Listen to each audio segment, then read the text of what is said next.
Welcome back. If this is the first video that you've seen in this series, I highly recommend you go back to the beginning and watch the first two on selecting an agent. The third was on selecting a financial advisor. The fourth was on selecting a sports entertainment lawyer. Today, I want to talk about how you pick a CPA and what you should be looking for in a CPA. The reason this is brought up is I was contacted by a potential client today who's had some issues with their CPA because he got hit with a tax audit, and the IRS says he owes a bunch of money, and it looks like he may actually have that tax problem coming his way very quickly. It's important to understand how tax laws affect athletes and entertainers differently. And it's also important that a CPA understands these differences because the situation that's going to happen here with this client is going to be messy and it's going to cost a lot of money. So a CPA, again, this is somebody who does your taxes, a certified public accountant, and they are really one of the cornerstone professions that you need as an entertainer or an athlete to make sure that you are being taken care of and that you're taking care of your responsibilities financially.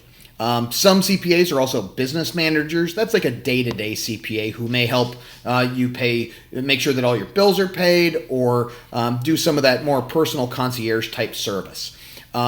Good people to have in your life, especially if you can afford it. But again, I should probably talk with your financial advisor, make sure that you can budget for it, and interview good people. CPAs working in the sports field need to understand how the quote Jock Tax is going to affect clients. So one thing that we always work with clients on is understanding where they're going to have to pay state taxes. It's not just about the state you live or play in. It's also about where you play all of your games. And I have some information on just how that Jock Tax works a little bit. So if you have questions, or if you have clients with questions, feel free to reach out to me or here on social media, and I'm happy to have a conversation about that.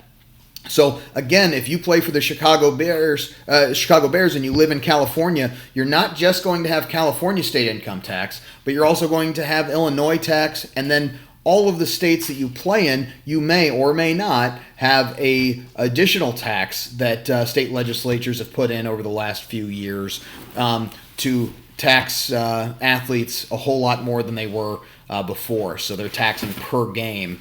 And it's a complicated mess, and I don't like it, but that's kind of what's going on right now.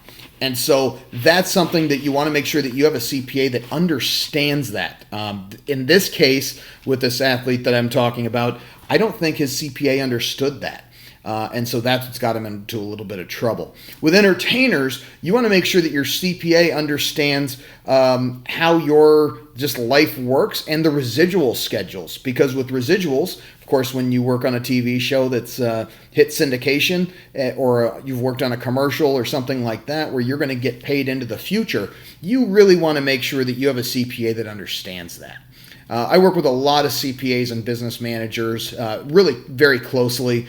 And so it's important when you're interviewing these folks that you ask who they've worked with that's similar to you, as well as what some of their philosophies are, because you want to make sure that they're just as knowledgeable for you as they would be any other client. But you're not like any other client. You're going to have some special tax implications just from your job. So again, if you have questions, or if you have a client with questions, feel free to reach out to me, and I'm happy to provide some information and help you figure out who the right CPA for you is. Thanks.